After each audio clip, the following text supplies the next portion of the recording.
제가 마태복음 2장 1절에서 12절까지 읽어드리겠습니다. 헤롯 왕 때에 예수께서 유대 베들레헴에서 나심에 동방으로부터 박사들이 예루살렘에 이르러 말하되 유대인의 왕으로 나시니가 어디 계시냐? 우리가 동방에서 그의 별을 보고 그에게 경배하러 왔노라 하니 헤롯 왕과 온 예루살렘이 듣고 소동한지라. 왕이 모든 대제사장과 백성의 서기관들을 모아 그리스도가 어디서 나겠느냐 물으니 이르되 유대 베들레헴 이오니 이는 선지자로 이렇게 기록된 바 또 유대 땅 베들레헴아 너는 유대 고을 중에서 가장 작지 아니하도다. 내게서 한 다스리는 자가 나와서 내 백성 이스라엘의 목자가 되리라 하였음이니이다. 이에 헤롯이 가만히 박사들을 불러 별이 나타난 때를 자세히 묻고 베들레헴으로 보내며 이르되 가서 아기에 대하여 자세히 알아보고 찾거든 내게 고하여 나도 가서 그에게 경배하게 하라. 박사들이 왕의 말을 듣고 갈새 동방에서 보던 그 별이 문득 앞서 인도하여 가다가 아기 있는 곳 위에 머물러 서 있는지라. 그들이 별을 보고 매우 크게 기뻐하고 기뻐하더라. 집에 들어가 아기와 그의 어머니 마리아가 함께 있는 것을 보고 엎드려 아기께 경배하고 보배합을 열어 황금과 유향과 몰약을 예물로 드리니라. 그들은 꿈에 헤롯에게로 돌아가지 말라 지시하심을 받아 다른 길로 고국에 돌아가니라. 아멘.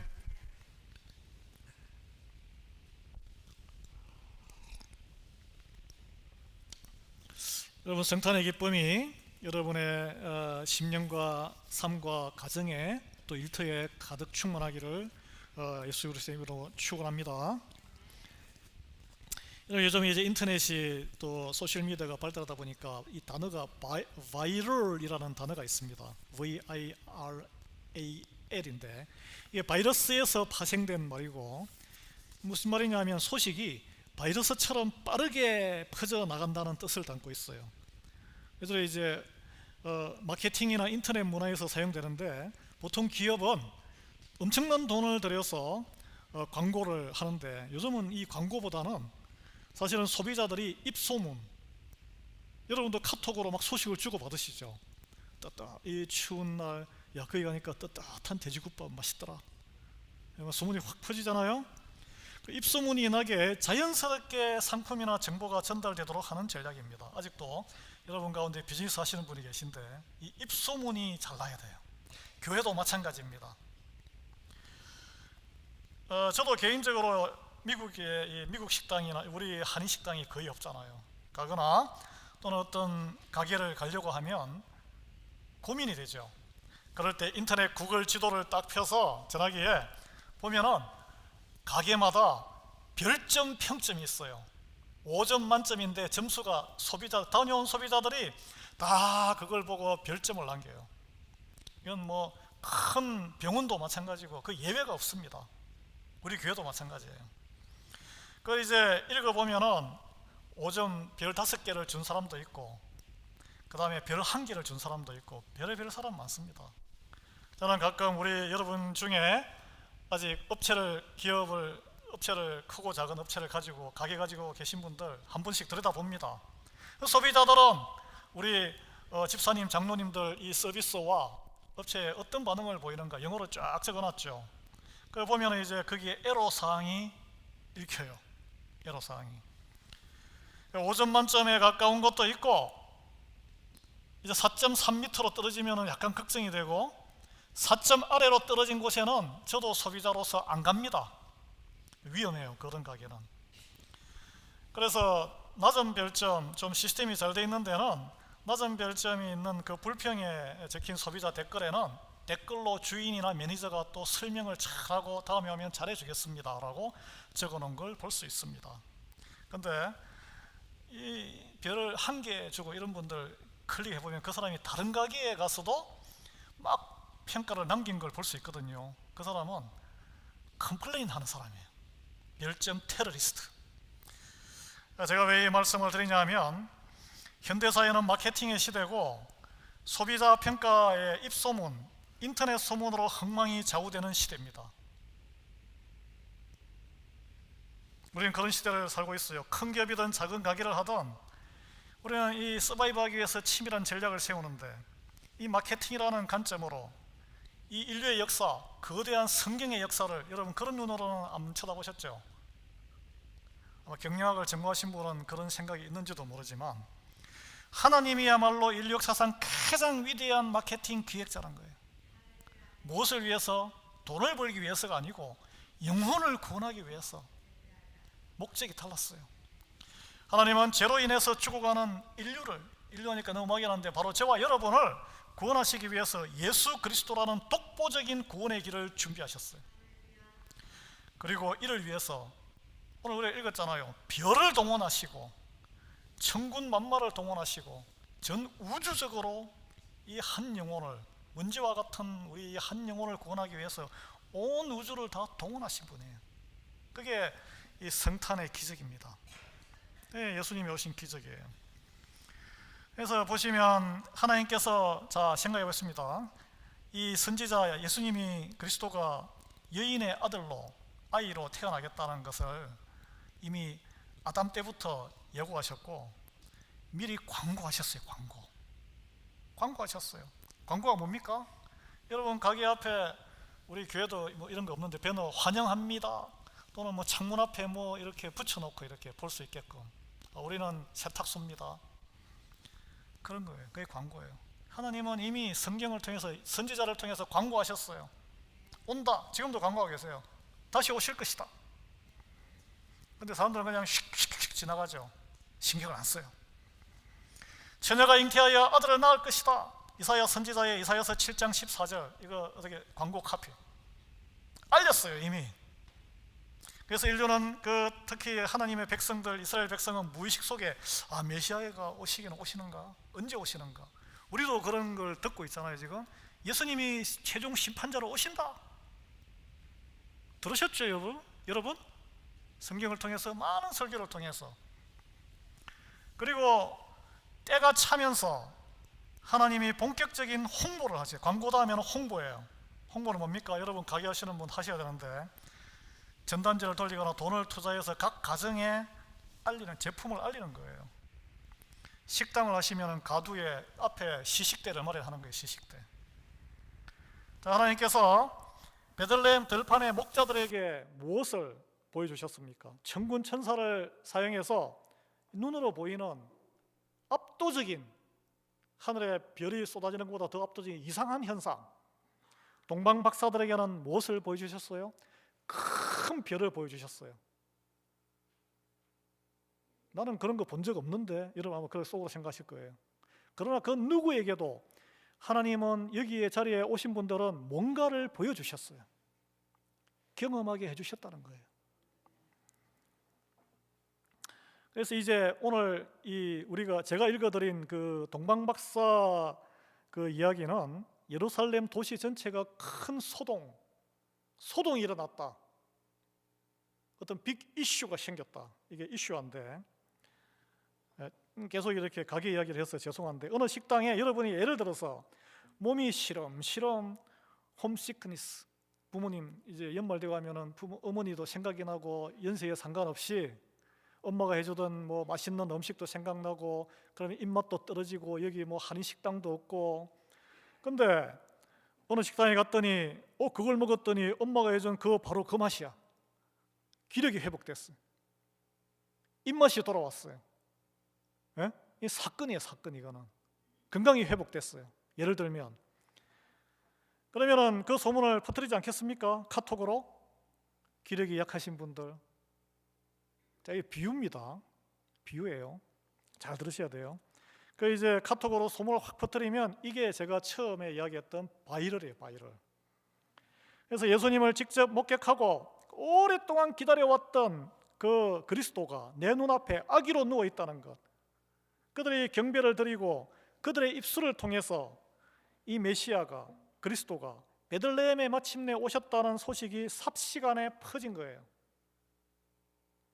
여러분 어떤 소문을 퍼뜨리셨어요? 우리 동네와 뉴저지와 필라에 우리 교회와 관련해서 무슨 소문을 퍼뜨리신 거예요 도대체?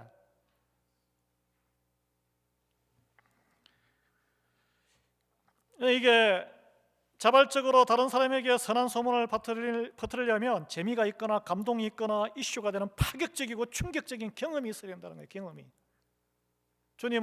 하나님은 우리 영혼에 예수님으로 인해서 이런 파격적인 충격을 주시고자 사랑하는 아들을 보내셨다는 거예요.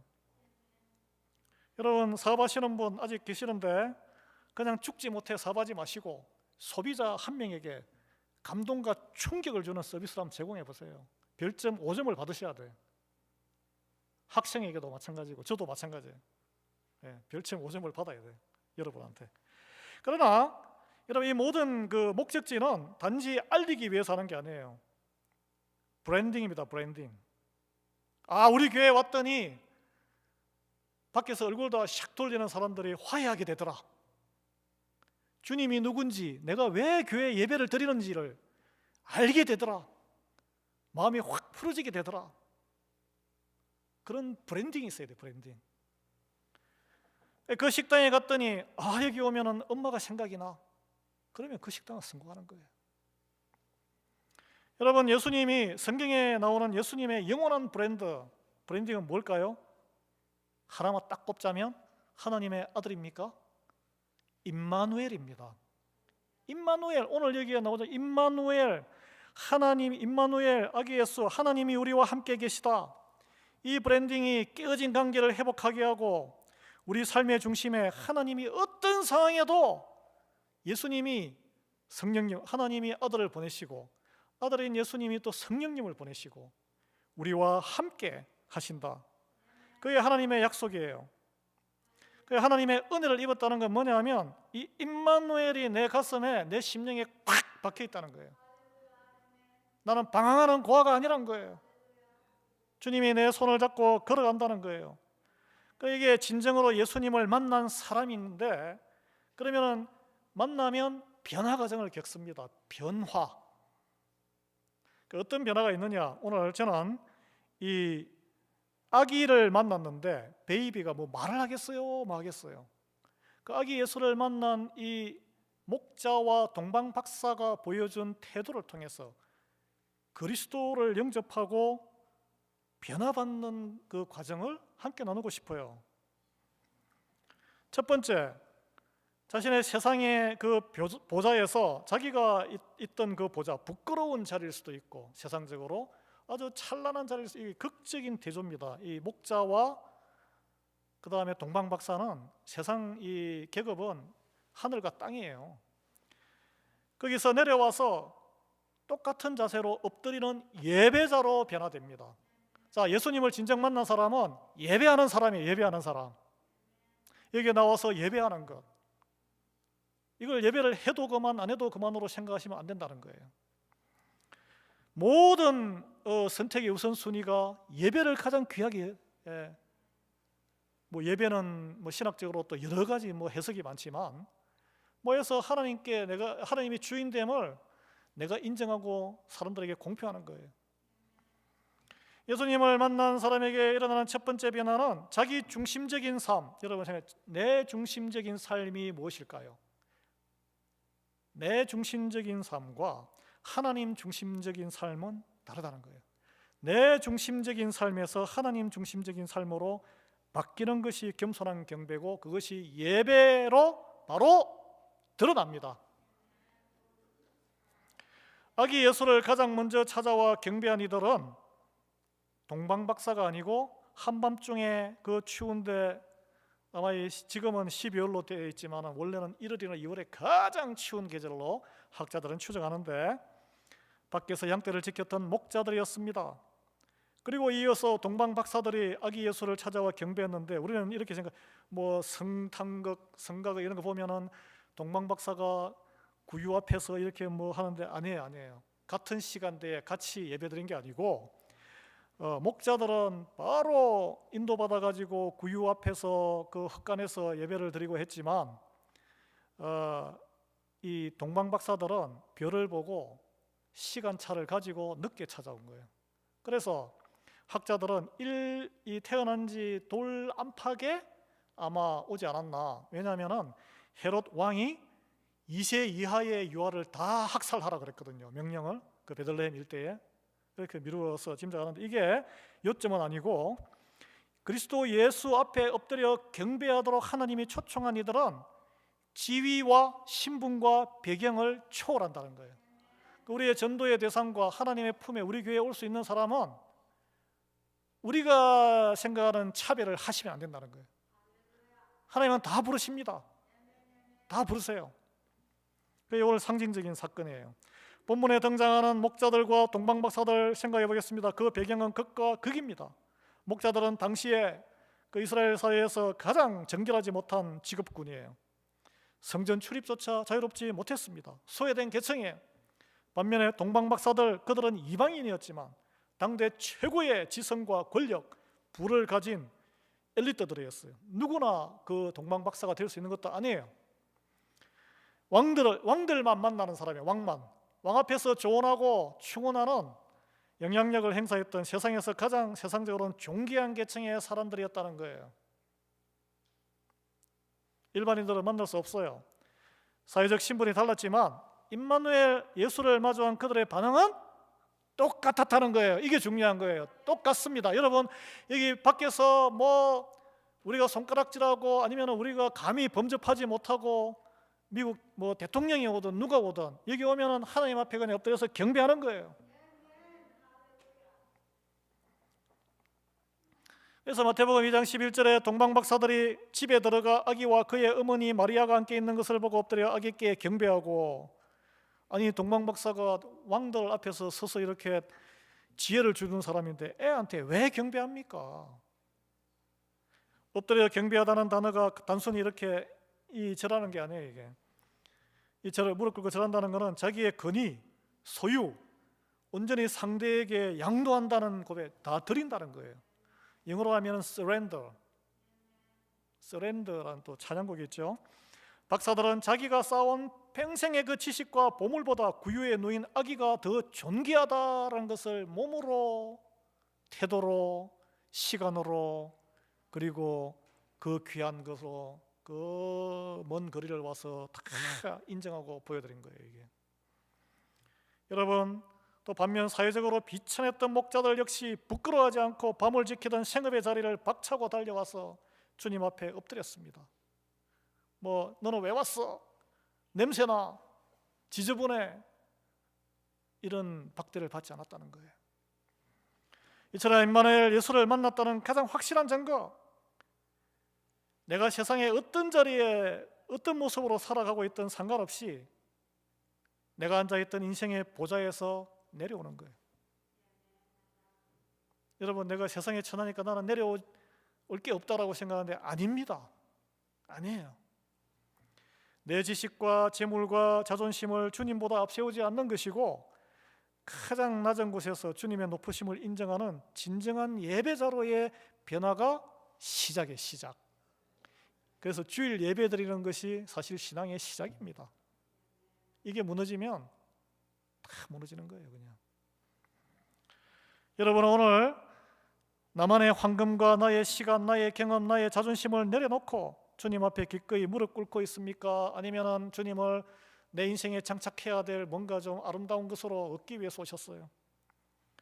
여전히 내 개인 경험과 내 계획과 내 생각, 주님의 말씀보다, 그게 더 교회 법보다, 내가 소속된 공동체의 교회 법보다, 단도직입적으로 이야기해서 노회 가이드라인보다, 또 교회 질서보다, 아니 저 인간이 어떻게 장로가 되지? 집사가 되지? 하나님의 뜻을 우리가 어떻게 알아요? 더 내 생각을 더 높은 보좌에 앉히고 계시질 않습니까? 이게 적용이에요, 적용. 그냥 그래 뭐 목자 나랑 좀 비슷하네. 그래 동방 박사 나도 박사지. 그래 너 이게 오늘 나와서 예배드리지. 이게 적용이 아니란 거예요. 이게 두 번째, 임마누엘 예수를 만나 경배하면 두려움을 뚫고 행하는 평화의 사람으로 변화 과정을 겪는다는 거예요. 내면의 두려움이 왜 없겠습니까? 아기 예수를 만나기 전에 오늘 구체적으로 목자들의 심령이 두려움으로 가득했다라고 이렇게 누가복음 2장 9절에 주의 영광이 비출 때 그들이 크게 무서워했다 라고 이렇게 전하고 있습니다. 서슬 또 동방박사들은 그 땅이 자기 나라 땅이 아니잖아요. 그 실제적인 권력, 사람을 죽이고 살리는 권력은 헤롯 왕에게 있었습니다. 분봉왕이 너 가서 베들레헴에 소문 듣고 가서 아기 찾아가지고 내한테 알려줘. 거짓말하잖아. 내가 또 가서 경배 드릴게. 경배는 무슨 경배? 가서 죽이려고 그러는 거죠. 그리고 아기만 죽입니까? 옛날에 유명한 황제들 무덤을 파면은 그 무덤 기술자까지 다 없애잖아요. 그 없앤 병사까지 돌아오면 다 없앴다 그래요. 살인 멸구합니다. 살인 멸구. 사람을 죽여서 입을 막는 거예요. 그 악한 거예요. 그거는. 낯선 타국에서 불확실성이라는 위협 속에 있었습니다. 그러나 그들이 그런 두려움이 있었지만 주님을 대면한 순간 그 상황을, 두려운 상황을 압도하는 평화가 그들을 지배했어요. 그래서 그들은 다른 행동을 선택합니다. 다른 행동을 선택해요. 그 동방박사들은 그 절대 권력 헤롯 왕에게 가서 보고하거나 그래서 서로 딜을 하거나 그러지 않았습니다. 예루살렘으로 돌아가지 않고 꿈의 지시함을 따라 다른 길로 돌아갔다는 거예요. 다른 길로. 그래서 헤롯 왕이 너 어디 있는지 아기가 있으면 알려달라는 그 명령을 거부하고 사실은 탈출한 거예요. 세상 권력과 타협하지 않는 담대한 평화를 소유한 자만이 할 수 있는 선택입니다. 또 목자들은 아기를 본 후에 신분과 환경은 변했지만 변한 것은 없었지만 이 천사들이 자기에게 이르던 바와 똑같은 것을 보고 목격하고 하나님께 영광을 돌리고 찬송하며 일터로 돌아갔어요. 변한 거 있습니까? 주님 만났다고 해서 그대로 추운 데서 벌벌벌 떨면서 양들을 지켜야 되는 거예요. 그러나 마음속에는 기쁨과 충만함이, 주님의 하나님에 대한 믿음의 확신이 더 커진 거예요. 여러분, 이 성탄의 계절에 어떤 평화를 구하고 계십니까? 어떤 기도를 하고 계세요? 세상이 주는 평화는 내 문제가 해결이 돼야 돼. 그러나 임마누엘의 평화는 내가 변화받지 않은 상태에서 환경이 변화되는 게 임마누엘 하나님이 주시는 게 아니에요. 주님이 내 곁에 계심 그 자체에서 오는 평강, 그로 인해서 나중에 나도 변화가 되는 거죠. 내가 변화됨으로 인해서 또 환경도 변화가 될 수 있는 거예요. 그래서 예수를 만난 사람은 거친 들판에서도 목자처럼 당장은 변화가 없지만 또 위협적인 헤롯 왕 앞에서도 평화의 길을 걷는 거예요. 믿음의 길을 걷는 앞으로 나아가는 사람이 됩니다. 여러분, 지금 여러분을 두렵게 하는 것이 무엇입니까? 불안한 세상, 불경기, 건강 악화, 흔들리고 있습니까? 임마누엘 주님이 옆에 나와 함께 계시다는 믿음으로 세상이 제안하는 쉬운 길이 아니고 여러분, 주님이 말씀으로 제시하는 다른 길, 믿음의 길, 순종의 길을 없으면 나 홀로라도 아니면 함께 걸어갈 용기를 갖고 계십니까? 갖기를 예수 그리스도의 이름으로 축원합니다. 세 번째, 임마누엘 예수님을 만나 경배하는 자로 바뀌게 되면, 자, 오늘 이게 이 극과 극의 사회 계층의 사람이 어떤 반응을 보였냐면 삶의 자리에서 예수를 증언하는 복음 전파자로 변하게 된다는 거예요. 그 예수님을 만난 사람은 그 기쁨을 가두지 못해요. 밖으로 흘려보내는, 이제 여러분 카톡으로 좋은 거 있으면 막 이렇게 여기저기 저한테는 퍼나르지 마세요. 예. 그래서 그 바이럴의 주인공이 된다는 거예요. 누가복음 2장 17절에 목자들이 아기를 확인한 즉시 천사가 이 아기에 대하여 자기들에게 말한 것을 널리 알리니라고 기록이 되어 있습니다. 널리 알렸다 그랬어요. 이들이 어떻게 알렸을까요? 그들이 말재주가 있었겠습니까? 저처럼 이렇게 설교라든지 신학 훈련을 받았겠어요? 그냥 밤중에 멍하니 보면서 매하는 양떼들이나 쫓아다니고 작대기 들고 뛰어다녔을 텐데 무슨 말 주변에 있었겠습니까? 그러나 내가 보았다, 내가 만났다, 천사들의 말이 사실이었다. 이 단순하지만 자기의 강력한 체험, 이 전달을 베들레헴 사람들에게 했고, 그래서 베들레헴 사람들이 놀랐다는 거예요. 동방박사들 역시 고국에 돌아가서 그들이 만난 큰 별의 주인공이 아기로 그곳에 왔다는 것을 알리지 않았겠습니까? 알렸을 거예요. 여러분, 복음은 완전하고 유식한 언어로 통해서 전파되는 것이 아닙니다. 사실 제가 이렇게 선포하는 설교보다는 여러분의 투박한 그 체험과 그 진실한 성김과 마음, 여러분이 경험한 예수님, 여러분이 교회를 통해서 경험한 기적 같은 회복, 이런 걸 전할 때 예수님, 임마누엘 주님을 사모하는 세상에 평강이 없는 흔들리는 사람들, 여러분의 그런 평강의 마음을, 평강의 자세를 보여주실 때 전달된다는 거예요. 예. 여러분에게 우리 교회 신앙생활을 통해 임마누엘 예수님을 보고 만난 체험이 있기를 바랍니다. 내년에 이제 우리가 해마다 내년 이맘때까지 예수님이 오지 않으시면 이 촛불을 켜잖아요. 내년에도 4번의 기회가 있습니다. 새로 오시는 가정, 그리고 또 우리 가정 가운데 또 변화받고 여기서 굳이 간증까지 못하시더라도 그 삶을 통해서 여러분이 인정하고 이렇게 하나님이 살아계시는구나, 그런 분이 저는 여러분 가운데 계속 나오기를 바라요. 예.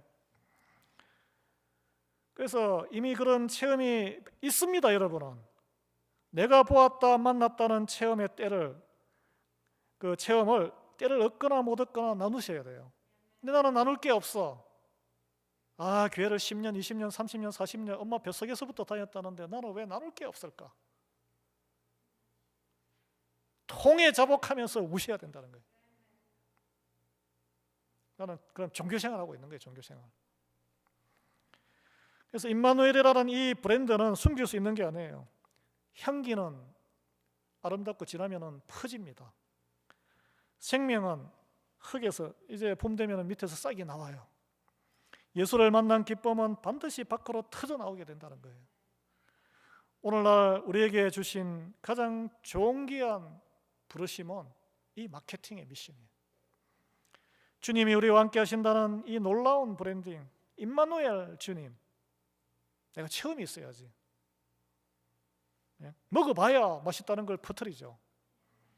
우리 입술과 태도로 그 평화를 누리시고 주님께서 주시는, 하나님이 기뻐하시는 자에게 평화를 주신다 그랬잖아요.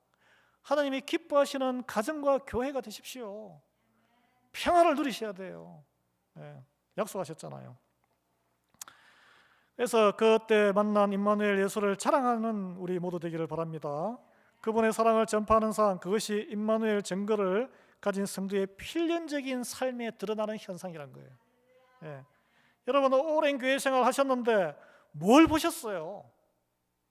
누구를 만나셨습니까? 무엇을 경험하셨습니까? 앞으로는 무엇을 보고, 누구를 만나고 무엇을 경험하고 싶은 소망이 있으십니까? 우리가 그냥 이번에 성탄 주일 예배 그냥 이렇게 드리는 거지, 매너리즘에 젖어서 그런 예배가 되지 않기를 바라요. 그래서 여러분께서 진솔하게 임마누엘 소식을 누구에게 전달하고 싶습니까? 여러분, 하나님은 실패가 없으신 분이에요. 우리를 다 불러 모으셨을 때 이 기쁨을 누리게 하시기를 원하세요. 우리에게 의심이 있을지라도 우리의 의심을 붙들지 말고 말씀의 약속을 붙들기를 축원합니다. 그래서 우리는 물어야 됩니다. 나는 과연 임마누엘 예수를 만났는가? 다른 옆 사람한테 묻지 말고 스스로에게 물으면 돼요. 그렇다면 우리가 먼저 예배에 좀 더 진지해져야 되고 예배의 자세가 더 낮아져야 합니다. 여러분의 지금 처지가 세상에서 가장 천하다는 추운 한밤중에 양떼를 지켜야만 하는 목자 신세일 수도 있어요. 아니면 열심히 노력으로 왕들만 상대하는 세상에서 가장 존귀한 동방박사의 자리에 있을 수도 있습니다. 세상 모습이 어떠하든지 상관없어요. 우리 구주 되신 임마누엘 주님 앞에 다 함께 형제 자매가 되어서 엎드려 경배하는 예배자의 자세를 회복하는 게 더 중요하다는 거예요. 예배자의 자리와 자세를 회복할 때 모든 순간에 주님이 나와 우리와 함께 한다는 기쁨과 감사와 구원의 확신이 주어질 줄 믿으시기 바랍니다. 그래서 그래야 할 때에 우리는 세상에 소란하고 그 안에도 뭐 소란한 것도 많죠. 눈에 거스린 것도 많고 한데 그 가운데서도 그럼에도 불구하고 평화를 노래하는 능력을 갖게 될 것입니다. 예, 믿으시기 바랍니다. 우리의 발걸음이 에이 내가 해서 뭐해 주춤거리지 않고 그 만난 예수님을 귀하게 여기고 그 체험을 귀하게 여겨서 나누고 어둠 속에서 정말 힘들어하는 세상이 얼마나 힘들어요 살기가 그 사람들에게 소망의 손길을 내주는 축복받은 인생 그게 가장 존귀한 인생이에요 사실은. 그런 인생으로 살아가는 저와 여러분 되기를 예수 그리스도의 이름으로 축원합니다. 기도합니다. 역사의 거대한 기획자이시자 우리의 한 영혼을 구원하기 위해서 온 우주를 동원하신 하나님 아버지 죄로 멀어진 우리를 다시 품으시려고 임마누엘 내가 너와 딱 붙어서 함께 인생길을 걷겠다고 독생자 예수 그리스도를 보내주시니 감사합니다. 세상에 이제 성탄절이라고 화려한 광고 우리를 유혹합니다. 하지만 오직 구유에 누우신 참된 왕 예수께만 우리의 삶의 보좌를 내어드리게 믿음을 허락해 주시옵소서. 삶이 고단하고 어떤 시련 앞에서도 주님이 나와 함께 계심을 신뢰하고 주님 주시는 그 평화를 선포하며 평화의 길을 걷게 하시옵고 목자들처럼 복음의 기쁜 소식을 널리 알리는 성탄의 증인으로 살아가게 능력을 허락해 주시옵소서.